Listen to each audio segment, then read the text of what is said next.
이 세상을 살아가는 모든 사람들은 저마다 자기만의 자랑을 가지고 살아갑니다. 그래서 우리가 나누는 일상적인 대화들을 잘 주목해서 보시면요, 나도 모르게 이 자기 자랑이 들어가 있는 경우들을 우리가 아주 쉽게 경험을 할 수 있게 되는데요.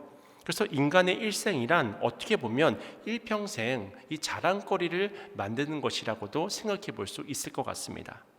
그러한 의미에서 이 자랑이라고 하는 것은 성공한 인생의 기준이 되기도 합니다. 그래서 만약에 자기 자랑거리가 없다고 한다면 가족이라도 끌고 와야 되는 거예요.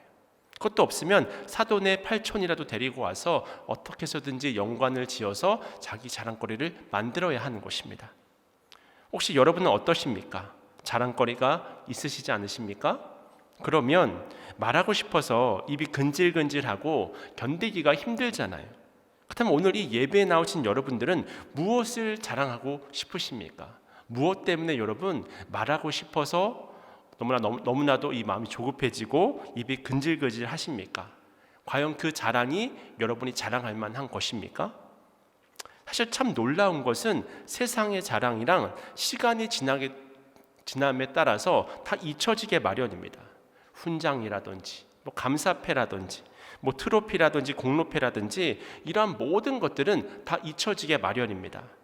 또 한때는 자랑이었지만 짐이 되는 것들도 있습니다.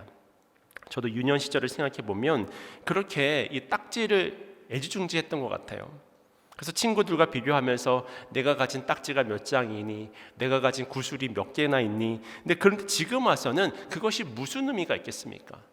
수천 개의 구슬이 있든 수천만 장의 딱지가 있든 그 모든 것들은 짐만 될 뿐이라고 하는 것입니다. 사실 우리 인간의 가장 궁극적인 두려움이 무엇입니까? 그것은 죽음이거든요. 근데 놀라운 사실은 자기가 죽을 때를 아는 사람은 이 세상에 존재할 수가 없다고 하는 거예요. 이 죽음이라는 것은 어느 날 갑자기 찾아오는 것입니다. 그렇다면 이 예고 없는 죽음 앞에서 우리의 지성이라고 하는 것, 우리의 학식이라고 하는 것, 우리의 소유라고 하는 것, 우리의 가문이라고 하는 것이 자랑이 될 수 있겠습니까? 우리가 인생을 살아가며 내세웠던 그 모든 것들이 죽음 앞에서는 아무것도 아닌 것이 되는 거예요. 이 세상 그 어떤 자랑도 우리를 죽음으로부터 막아줄 방패는 없다고 하는 것입니다. 오히려 내가 가진 재산이 많으면 많을수록, 또 이 세상에서 하나님 없이 이룬 업적이 많으면 많을수록 우리의 죽음이라고 하는 것은 더 허무한 것이 되어버리는 것입니다.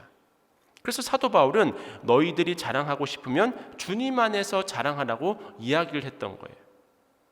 오늘 본문의 갈라디아서 6장 14절 말씀인데요, 우리 함께 갈라디아서 6장 14절 말씀 읽겠습니다. 시작.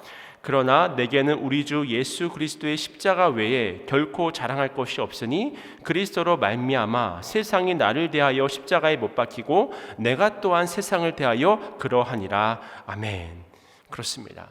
한 가정을 회복시키는 것이 무엇일까요? 십자가입니다. 한 사회의 역사를 새롭게 하는 것도, 한 국가와 민족을 변화시킬 수 있는 것도 십자가입니다. 한 인생을 살리는 것은 정말 세상 사람들이 보기에는 미련하고 모순덩어리처럼 보이는 그 십자가가 바로 생명의 근원이 된다고 하는 거예요. 우리는 그것을 믿는 것이 아니겠습니까? 그래서 사도 바울은 자신이 십자가만 자랑한다고 그렇게 이야기를 하는 거예요. 그렇다면 사도 바울은 어떻게 이 십자가만을 자랑하는 인생을 살게 되었을까? 어떤 사람이 산길을 가다가 신기한 동네를 발견한 것입니다. 재미있는 것은 그곳의 모든 것들이 다 금으로 되어져 있는 거예요. 집도 그렇고 돌들도 그렇고 다 금으로 넘쳐나는 그런 동네였던 것입니다. 그러니까 이 귀한 금을 어떻게 그냥 두고 지나칠 수가 있나요? 자기가 가지고 있던 그 모든 짐들을 가방 안에서 다 꺼낸 다음에 돌도 담고 또 그 안에 있는 여러 가지 집기들도 담고 다 금으로 그 가방을 가득 채웠던 것입니다. 그렇게 금으로 한가득 채워가지고 그 마을을 떠나게 되는데 기분이 얼마나 좋았을까요? 내가 부자가 된 것 같고 든든하고 내가 모든 것을 다 할 수 있을 것 같고, 그렇게 산길을 올라서 고비고비를 올라가다가 이번에는 또 다른 마을이 등장을 하는 것입니다. 근데 그 동네는요, 보니까 보석으로 가득 차 있는 거예요. 다이아몬드로 가득 차 있는 것입니다. 그러니까 이 사람이 무슨 생각이 드냐면 이 보석이라고 하는 것은 금보다 귀한 것이거든요.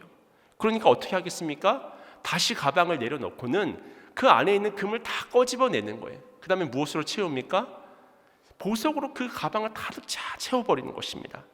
왜냐하면 금보다 보석이 더 중요하다고 생각했기 때문이라고 하는 거예요. 이건 우리 인생도 마찬가지라고 하는 것입니다. 사실 사도 바울은 그 당시에 무엇 하나 부족한 것이 없는 그런 사람이었거든요. 오히려 많은 사람의 부러움을 살 만한 그런 배경을 가지고 있었음에도 불구하고 십자가를 발견한 후에는 그 모든 것들을 배설물처럼 다 버려버리는 것입니다. 그런 의미에서 지금 이 시간 여러분에게 가장 귀한 것은 무엇입니까? 만약 누가 물어본다면 나에게는 예수 그리스도의 십자가가 가장 귀합니다. 그런 고백을 들으실 수 있는 저와 여러분이 되기를 바랍니다. 그렇다면 좀 더 구체적으로 바울이 이토록 자랑하는 그 십자가는 무엇이고 우리는 이 십자가를 바라보며 어떤 삶을 살아야 할까? 오늘은 본문을 중심으로 좀 크게 세 가지로 나누어서 말씀의 은혜를 나누고자 하는데요. 먼저 그 첫 번째는 그 예수님의 십자가가 소중한 이유, 그 첫 번째는 무엇이냐면 그것은 바로 십자가가 우리를 구원에 이르는 유일한 길이기 때문입니다. 구원에 이르는 유일한 길이 바로 십자가라고 하는 거예요. 오늘 우리의 영적인 현실을 보면 서로 이어질 수 없는 영적인 두 장벽이 있습니다. 예전에 저도 전도할 때 이 내비게이터라고 하는 브릿지 전도법이 있거든요. 그 내비게이터의 책자를 보면 두 가지의 갈라져 있는 절벽이 있는 것을 확인할 수가 있는데 하나는 내가 속한 세상이고 하나는 하나님 나라라고 하는 거예요. 우리가 공장을 보게 되어지면 이 컨베이어 벨트라고 하는 자동화 시스템이 있지 않습니까? 그래서 거기에 물건을 옮겨 놓게 되면 이제 분업화 작업을 통해서 컨베이어 벨트가 쭉 돌아가면서 여러 가지 공정을 거쳐서 그 끝에 완제품이 나오는 거잖아요. 이건 우리 인생도 마찬가지라고 하는 거예요. 우리는 태어나는 순간부터 내가 원하든 내가 원하지 않든 세월이라는 컨베이어 벨트 위에 올라가는 것입니다. 그래서 살다 보니까 이만큼 와 있고 나이를 먹게 되어지는 것이고 또 그러다 보면 어느 순간에는 컨베이어 벨트의 그 완제품이 제일 마지막에 등장을 하는 것처럼 우리도 우리 인생의 마지막 때를 그 누구도 예외 없이 맞이할 때가 온다고 하는 것입니다. 이때 우리가 그 끝에 서서 여기가 끝인가 보다 생각을 하고 멈출 수 있습니까? 조금만 더 살아볼게요. 한 1년만 더 살아볼게요. 아니, 한 일주일만 더 살아볼게요. 그렇게 말씀하실 수 있는 분이 계십니까? 그렇지 않잖아요. 왜냐하면 벨트라고 하는 것은 계속 돌아가거든요. 그리고 결국에는 완제품이 되어지면 떨어지게 마련이라고 하는 것입니다. 그 떨어지는 자리가 멸망의 자리고 죽음의 자리라고 하는 거예요. 그래서 사람이라고 하는 것은 태어나는 순간부터 내가 원하든 원치 않던 그 벨트를 타고 결국은 떨어지는 순간을 맞이하는 거예요. 근데 떨어지지 않고 살 수 있는 유일한 길이 있습니다. 그것이 무엇이겠습니까? 그것이 바로 이 세상 그 무엇으로도 건널 수 없는 내가 속한 세상과 하나님 나라를 연결시켜주는 바로 그 유일한 예수 그리스도의 십자가인 줄로 깨달으시길 축원합니다. 십자가가 있는 사람들은 그 십자가를 놓고 그 절벽을 건널 수가 있지만 십자가가 없는 사람은 자기의 죄로 인하여서 그 절벽 아래로 떨어져서 하나님의 심판에 거하게 된다는 거예요. 그것도 그냥 단 한순간만 거하는 것이 아니라 영벌이라고 하지 않습니까? 영원한 형벌 가운데 거하게 된다고 하는 것입니다. 그렇습니다. 오늘 우리가 이 인생을 살아가는 데 있어서 끊임없이 내 안에 죄가 작동을 하잖아요. 그것이 나를 두렵게 하고 염려 가운데 머물게 하지 않습니까? 이 죄의 문제가 내 재산을 다 판다고 해서 해결이 되겠습니까? 착하게 살겠습니다. 선하게 살겠습니다. 그런다고 해서 해결이 됩니까? 이 세상 그 어떤 방법으로도 죄의 대가를 지불할 수 없는 거예요. 왜냐하면 성경에서 명확하게 이야기를 하고 있잖아요. 죄의 삭은 사망이라고. 오직 내 죄의 문제를 해결할 수 있는 유일한 길은 바로 예수 그리스도의 십자가밖에는 없는 것입니다. 그러므로 이 십자가라고 하는 것이 무엇을 상징하겠습니까? 그것은 바로 내 죄가 대속함을 받는 장소라고 하는 거예요. 그래서 내가 그 십자가가 나에게 속해 있느냐 없느냐에 따라서 나는 구원을 받았냐 아니면 심판의 자리에 거하냐 그 길이 갈라진다고 하는 거예요. 근데 사실 안타까운 것은 요즘 세상에서는 기독교를 싫어합니다. 왜냐하면 기독교라고 하는 종교가 너무나 배타적이라고 하는 거예요. 왜 너희에게만 구원이 있다고 그렇게 말을 하느냐 반문을 하는 것입니다. 그래서 여기에도 구원이 있고 저기에도 구원이 있고 그렇게 서로 좋게 사는 것이 아름다운 삶이 아니냐, 그런 이야기를 하는 사람들이 있습니다. 물론 우리에게도 관용을 베푸는 것은 중요한 일입니다. 그러나 내 안에 살아 역사하시는 그 십자가를 체험하고 그 하나님의 은혜를 체험하고 예수 그리스도의 대속의 십자가의 그 은혜를 경험했는데 어떻게 참인 것을, 어떻게 진리인 것을 아니라고 말할 수가 있나요? 성경에서 이것이 진리라고 정해놓았는데 어떻게 내가 내 지식과 내 경험으로 이것은 아니라고 이야기를 할 수 있겠느냐는 것입니다. 그뿐만이 아니라 이 길이 진리의 길이 아니라고 하면서 죽음으로 걸어가는 그 사람을 어떻게 붙잡지 않을 수가 있겠느냐는 말입니다.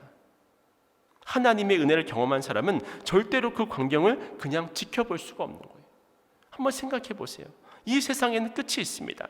우리에게는 영원한 삶이 약속되어 있고 죽음 이후의 세계가 있다고 하면 우리는 언젠가 그 세상을 창조하신 만왕의 왕이신 하나님 앞에 서는 때가 있다고 하는 것입니다. 그리고 우리의 죄에 대해서 결산할 때가 반드시 온다고 하는 거예요. 근데 우리 스스로는 그 죄의 문제를 해결할 길이 없습니다. 어제도 제가 매일 성경으로 이렇게 큐티를 하는데 누가복음 22장에서 베드로에 대한 이야기가 나왔거든요. 분명 예수님이 베드로에게 네가 새벽 닭이 울기 전에 3번 나를 부인할 것이다 라고 말씀을 하셨거든요. 근데 베드로가 그 이야기를 듣고 나서 펄쩍 뛰었습니다. 아니, 예수님 왜 그렇게 나를 무시하십니까? 저는 예수님만을 섬기기 위한 준비가 되어져 있습니다. 저의 충성심을 의심하시는 것입니까? 그렇게 항변을 하는 거예요. 그런데 그런 자기 확신에 가득했던 베드로의 결론이 무엇이냐면 누가복음 22장 61절과 62절 말씀을 보시면요, 주께서 돌이켜 베드로를 보시니 베드로가 주의 말씀 곧 오늘 닭 울기 전에 내가 3번 나를 부인하리라 하심이 생각나서 밖에 나가서 심히 통곡하니라. 밖에 나가서 심히 통곡하니라. 그렇습니다. 여러분, 절대로 인간의 의지가, 절대로 내 자신의 확신이 우리를 구원할 수가 없다는 거예요. 그뿐만 아니라 이 세상 그 어떤 종교도 죄의 문제를 해결해 주는 종교는 없다고 하는 것입니다. 그저 바르게 살아라, 친절하게 살아라, 또 덕을 베풀며 살아라, 이러한 내용들이 우리가 이 인생을 살아가는 데 있어서 일반적인 교훈일 뿐일지는 모르지만 사실은 그 모든 것의 바탕에는 이미 성경이 있는 것이고요, 우리가 구원에 이르는 유일한 길은 바로 예수 그리스도의 십자가밖에는 없다고 하는 것입니다. 그러므로 그 누가 아무리 우리를 그렇듯하게 우리를 설득하고 설명한다고 하더라도 절대로 넘어져서는 안 되는 것입니다. 십자가의 은혜만이 우리를 구원의 길로 인도하시는 유일한 길이라고 하는 사실을 믿으시길 축원합니다. 그래서 마가복음 8장 36절은 말씀합니다. 사람이 만일 온 천하를 얻고도 자기 목숨을 잃으면 무엇이 유익하리요? 천하를 다 가지면 뭐합니까? 아무리 많은 성취를 이루었으면 뭐합니까? 아무리 내가 자랑할 거리들이 많으면 뭐합니까? 목숨을 잃어버리면 그것으로 끝인 것입니다. 누가 뭐라고 해도 우리의 생명을 살리는 유일한 길은 오직 예수님의 십자가밖에 없다고 하는 것입니다. 이것이 바로 오늘 본문이 주고 있는 첫 번째 메시지고요. 두 번째는 예수님의 십자가가 소중한 이유는 그 십자가가 바로 하나님 사랑의 증거가 되기 때문입니다. 그렇습니다. 십자가라고 하는 것은 하나님이 나를 얼마나 사랑하시는지를 보여주는 증거가 되는 거예요. 표본이 되는 것입니다. 여러분, 사람이라고 하는 존재는 사랑이 없이는 살아갈 수가 없는 존재입니다. 우리는 고독한 것을 너무나 견디기 힘들어하는 존재라고 하는 거예요. 아무리 많은 재물이 있고 아무리 많은 재산을 가지고 있고 아무리 많은 성취를 이루었다고 할지라도 무인도에 가서 1년만 사십시오 라고 하는 것을 달가워할 사람은 아무도 없습니다. 근데 가진 재물은 많지 않다고 할지라도 사랑하는 사람들이 자신의 주변에 있는 사람은요, 그 사람은 행복한 사람입니다. 기쁨이 넘치는 사람입니다. 감사가 넘치는 삶을 살아가고 있는 사람입니다. 그래서 이렇게 사람들이 살아가는 모습들을 보면 분명 어려운 문제를 만났거든요. 그래서 저 문제를 만났을 때 저 사람이 낙심할 수도 있겠다. 저 문제를 만났을 때 저 사람이 실패감에 젖어서 쓰러져 있을 수도 있겠다. 그런데 그런 어려운 문제를 다 넘어가는 사람들이 있다고 하는 것입니다. 그 비결이 무엇일까요? 그 비결 가운데 가장 크게 차지하는 것은 바로 가족의 사랑이라고 하는 것입니다. 아니면 자기와 가까운 사람, 가족을 넘어서서 더 가깝게 지내는, 자신을 위해서 기도해주는 그 사랑이 있을 때 한 사람은 생명 가운데 살아갈 수 있다고 하는 거예요. 근데 반면에 누군가 나를 믿어주는 사람도 없고 나를 기대하는 사람도 없다고 한다면 그 사람들은 모든 것을 다 가진 것처럼 보이지만 어느 순간에, 어느 한순간에 무너져 버리는 그런 것들을 너무나도 많이 경험하고 보지 않습니까? 근데 안타까운 것은 이렇게 사랑이 귀하다고 하는 것을 모른 채 깨어진 가정들이 많다고 하는 거예요. 그렇다면 많은 사람들이 왜 이렇게 가정을 깨트릴까요? 그것은 바로 우리 인간의 사랑이라고 하는 것은 너무나 미숙하기 때문입니다. 처음부터 가정을 깨고자 하는 사람이 누가 있겠습니까? 처음부터 만남을 깨고자 만나는 사람이 누가 있겠습니까? 근데 우리 사람의 사랑이라는 것은 늘 미숙한 거예요. 처음에는 내 생명까지도 다 줄 것처럼 그렇게 지극정성을 다 하더라도 시간이 지나면 어떻게 됩니까? 헤어지자는 이야기가 나오고 또 때로는 원수와 같은 사이가 되는 그런 경우들도 우리가 보지 않습니까? 그렇다면 교제를 시작하게 될 때에 내 목숨까지도 내어줄 것처럼 사랑했다고 하는 그 고백은 거짓말이었을까요? 분명 거짓말은 아니었을 거예요. 그런데 결국 시간이 지나고 보니까 그 고백들이 거짓말로 밝혀진 것입니다. 이러한 사실은 우리의 의도와는 상관없이 발생을 합니다. 내가 고백을 했음에도 불구하고 그 고백을 지키지 못했으니까 나 또한 거짓말을 한 죄를 범하게 되는 것입니다. 결국 이러한 결과들이 발생하는 이유는 무엇일까요? 그만큼 인간이라고 하는 존재가 너무나도 연약하기 때문이라는 거예요. 우리는 너무나 연약합니다. 그래서 실수하고 또 넘어집니다. 얼마나 연약한지 모릅니다. 반면에 하나님의 사랑은 어떻습니까? 하나님의 사랑은 어떤 상황 속에서도 끝까지 우리를 지켜주시는 사랑입니다. 하나님의 사랑은, 우리를 향한 그 온전한 사랑은 그 어떤 상황 속에서도 내가 너를 책임지겠다고 하는, 내가 너를 돌보겠다고 하는 그 하나님의 사랑은 언제라도 변함없는 신실하신 사랑이라고 하는 것입니다. 그래서 로마서 5장 8절 말씀인데요, 우리가 아직 죄인 되었을 때에 그리스도께서 우리를 위하여 죽으심으로 하나님께서 우리에게 대한 자기의 사랑을 확증하셨느니라. 아멘. 우리에 대한 자기 사랑을 확증하셨느니라. 하나님은 우리를 향해서 어떻게 외치십니까? 내가 너희를 사랑한다는 것입니다. 많은 사람들이 질문하잖아요. 하나님이 우리를 사랑하신다는 말의 의미가 무엇입니까? 그것을 알게 해주십시오. 그때 하나님이 대답하시는 거죠. 로마서 5장 8절 말씀처럼, 그래 너희들은 잘 모르겠지만 나는 너희들을 위해서 대신 죽어줄 수 있다. 그만큼 내가 너희들을 사랑한다. 너희들이 힘들 때 나는 너희들 옆에 항상 지키고 있을 것이다. 너희들이 어떤 자리에 있든지 너와 함께 세상 끝날까지 동행할 것이다. 세상 모든 사람들이 너를 외면하고 세상 모든 사람들이 너의 말에 귀를 기울이지 않는다고 할지라도 그 순간에도 나는 너와 끝까지 함께 할 것이다. 이것이 바로 하나님의 우리를 향한 음성이라는 거예요. 그럼 이어서 또 누군가가 물어보는 거죠. 그 하나님이 말씀하신 끝까지 우리를 책임지겠다고 하는 거, 끝까지 우리를 돌보시겠다고 하는 거, 그 사랑이 진짜입니까? 그것을 어떻게 증명해낼 수 있습니까? 그때 하나님께서 우리에게 보여주시는 증거가 무엇이겠습니까? 그것이 바로 예수 그리스도의 십자가라는 거예요. 하나님의 사랑을 의심하는 우리에게 예수님의 못 박히신 손을 보여주시는 것입니다. 가시관으로 상처 입은 당신의 머리를 보여주시고 발등에 찍혀있는 목자국을 보여주시는 거예요. 이만큼 사랑한다고 하는 거죠. 세상 끝날까지 내가 너를 지킬 것이다 라고 하는 그 약속이 이 십자가 속에 증거가 담겨져 있다고 하는 것입니다. 그리고 옆구리에 꽂혀있는 그 상처난 창자국을 보여주시는 것입니다. 이와 같은 하나님의 사랑을 온전히 경험하게 되면 그 하나님의 사랑 앞에 무너지지 않을 사람이 있을 수가 있을까요? 그 사랑을 받아들여야 하는 것이 아니겠습니까? 분명 인류 역사상 세상을 다스리는 위대한 왕들이 많이 있었습니다.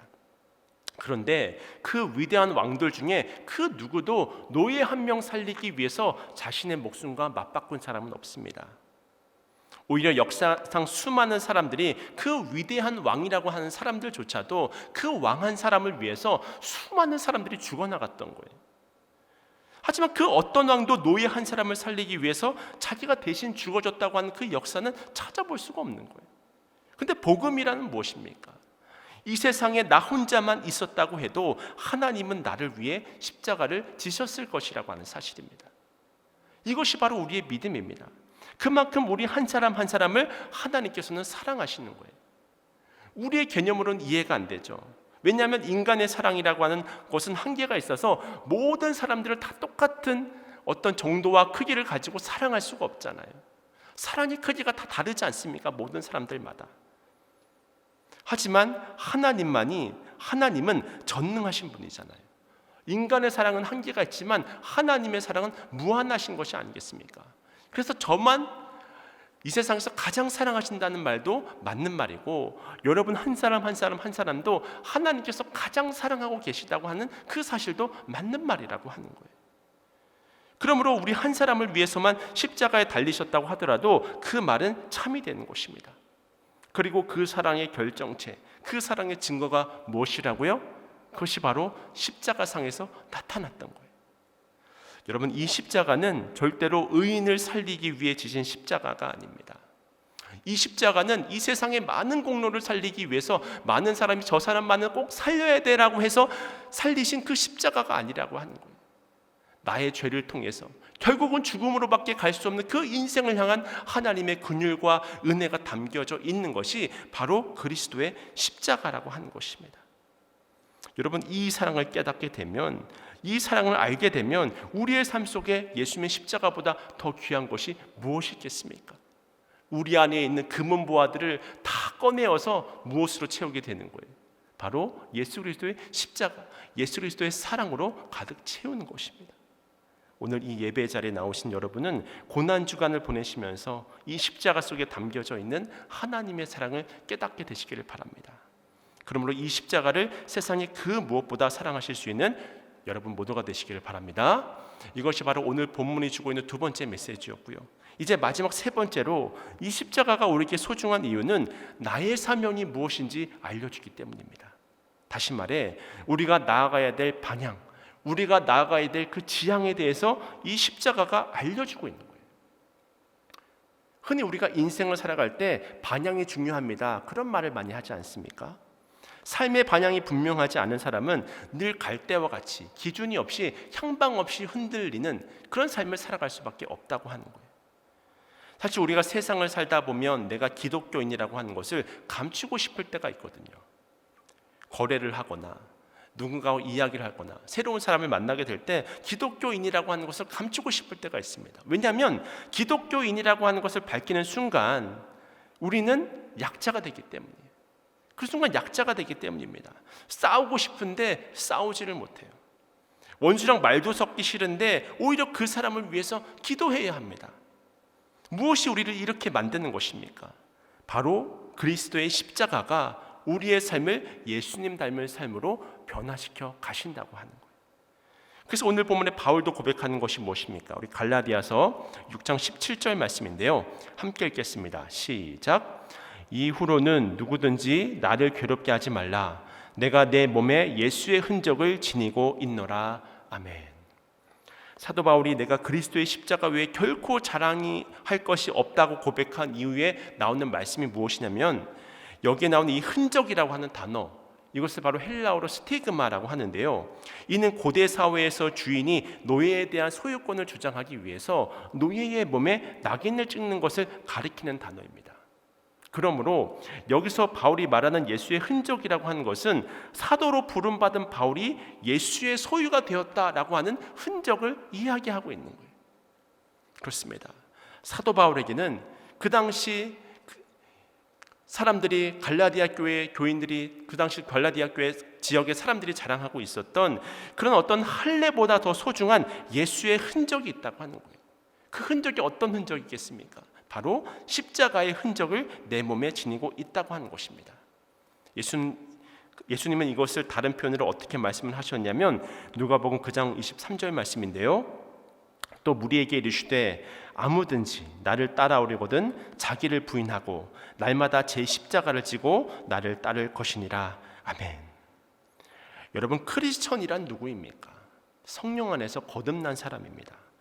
거듭난 사람은 인생의 주인이 바뀐 사람입니다. 그래서 끊임없이 예수님과 동행하는 사람입니다. 매 순간 주님을 바라보기를 힘쓰고 매 순간 주님과 함께 거하기를 힘쓰는 사람입니다. 근데 예수님과 동행하는 삶은 그냥 동행하는 것이 아니잖아요. 자기를 부인하는 것이 있어야 됩니다. 그리고 자기 십자가를 지고 예수님을 따르는 거예요. 자기 흔적을 가지고 예수님의 그 십자가의 그 흔적을 가지고 살아가는 것입니다. 우리가 잘 아는 마커스 찬양단이 바로 이 말씀을 근거로 팀 이름을 지었다고 하잖아요. 마커스, 그러니까 예수님의 흔적을 지닌 사람들이라고 하는 그 뜻을 가지고 그 찬양단을 만든 것이 아니겠습니까? 그러므로 오늘 말씀이 우리에게 요청하고 있는 것이 무엇이겠습니까? 오늘 우리가 이 세상을 살아가며 십자가가 무엇인지 이해하고 사랑하는 것을 넘어서 이 십자가의 사명까지도 온전하게 감당해야 된다고 하는 거예요. 예수님이 가신 그 길, 예수님을 따르는 사람이 되어야 한다고 하는 것을 말씀하고 있습니다. 그래서 사도 바울은 또 다른 고백인 갈라디아서 2장 20절 말씀을 어떻게 이야기를 하고 있냐면요, 이 말씀을 좀 나누고 오늘 말씀을 좀 정리하고자 하는데, 다 함께 좀 갈라디아서 2장 20절 말씀인데요, 우리 함께 읽도록 하겠습니다. 시작. 내가 그리스도와 함께 십자가에 못 박혔나니 그런즉 이제는 내가 사는 것이 아니요 오직 내 안에 그리스도께서 사시는 것이라. 이제 내가 육체 가운데 사는 것은 나를 사랑하사 나를 위하여 자기 자신을 버리신 하나님의 아들을 믿는 믿음 안에서 사는 것이라. 아멘. 그렇습니다. 이처럼 오늘 우리가 그리스도인이라고 한다면 예수님께서 가신 그 십자가의 길을 걸어가야 하는 것입니다. 그렇다면 예수님께서 가신 그 십자가의 길은 어떤 길이었습니까? 사실 예수님이 그 무거운 십자가를 메고 걸어가실 때는 이미 많은 매를 맞았었기 때문에, 이미 너무나도 피곤하고 너무나도 기진한 상태에 있었기 때문에 십자가를 짊어질 힘조차 없으셨거든요. 머리에는 가시관을 쓰셨습니다. 머리에 가시관에 쓰신 그 피가 온몸을 흐르고요, 채찍으로 맞는 피가 온몸을 타고 흐르는 거예요. 가다가 쓰러지시고 가다가 쓰러지시고. 근데 쓰러졌을 때 사람들이 그냥 가만히 놔뒀습니까? 누가 손 하나 잡아주는 사람이 있었습니까? 다 같이 손가락질을 하는 거예요. 네가 유대인의 왕이라며, 네가 너를 한번 구원해 보라고 그렇게 손가락질을 하는 거예요. 핍박을 하는 것입니다. 그렇게 십자가를 짊어지고 그 고통스러운 길을 예수님께서 걸어가시면서, 정말 성경이 말하고 있는 놀라운 그 증거는 무엇이냐면, 예수님은 그것에 대해서 한마디 변명을 하지 않으시더라고요. 억울하다고 누구에게 호소하지도 않더라고요. 그리고는 힘들어도, 너무나도 힘들어도, 너무나 많은 핍박이 있더라도, 너무나 많은 모욕을 당했음에도 불구하고 끝까지 넘어지고 일어서고 넘어지고 일어서고를 반복하면서 그 골고다 언덕을 향해서 걸어가시는 것입니다. 그것이 바로 예수님이 걸어가신 십자가의 길이 아니겠습니까? 그렇다면 여러분, 예수님이 왜 그 길을 걸어가셨을까요? 왜 그 모진 핍박을 겪으시면서 온몸이 피투성이가 된 그 상태에서 수많은 사람들의 손가락질을 받으면서 예수님은 어떻게 그 갈보리산 위로 올라가실 수 있었을까요? 사실은 그 자리가 누가 죽어야 될 자리였는데, 여러분, 내가 죽어야 될 자리였는데, 우리가 죽어야 될 자리였는데, 예수님께서 그 모진 십자가 사명을 감당하기 위해서 그 갈보리산 위로 올라가시는 거예요. 그렇습니다. 이것이 바로 그 그리스도의 십자가라고 한다면, 오늘 여러분은 이 십자가의 길을 걸어가고 계십니까? 그 십자가의 은혜를 체험하고 계십니까? 여러분이 머무르는 곳은 여러분으로 인해서 그 십자가의 사랑이 드러나고 있습니까? 예수님의 흔적을 여러분은 자랑하고 있습니까? 아니면 여전히 여러분이 속한 그 공동체에서 여러분을 통해서 분란이 일어나고 있습니까? 여러분이 걸어가는 그 신앙의 여정에 어떤 생명의 열매들이 맺혀지고 있나요? 하나님의 사랑을 전하는 축복의 통로로 쓰임받고 계신 것이 맞으십니까? 이 시간 우리는 이 예배의 자리에서 우리의 모습을 한번 돌아볼 수 있어야 한다고 하는 거예요. 그렇게 십자가가 우리의 사명이 되어야 합니다. 성공이 우리의 사명이 아니고요, 많은 재산을 모으는 것이, 이 땅 가운데 내 이름을 많이 드높이는 것이 우리의 사명이 되어지는 것이 아니라, 사도 바울은 무엇을 자랑합니까? 예수 그리스도의 십자가를 자랑합니다. 사도 바울은 무엇을 간증합니까? 나는 날마다 예수 그리스도의 흔적을 가지고 살아가는 것을 간증하잖아요. 여러분, 사도 바울과 같이 매 순간 십자가만을 자랑하시고 살아가는 삶을 살아가시길 주님의 이름으로 축원을 드립니다. 날마다 그 사랑 안에 거하면서 그 십자가의 사명으로 그리스도의 흔적을 나타내는 믿음의 삶을 살아가실 수 있는 여러분 모두가 되시기를 주님의 이름으로 간절히 축원을 드립니다.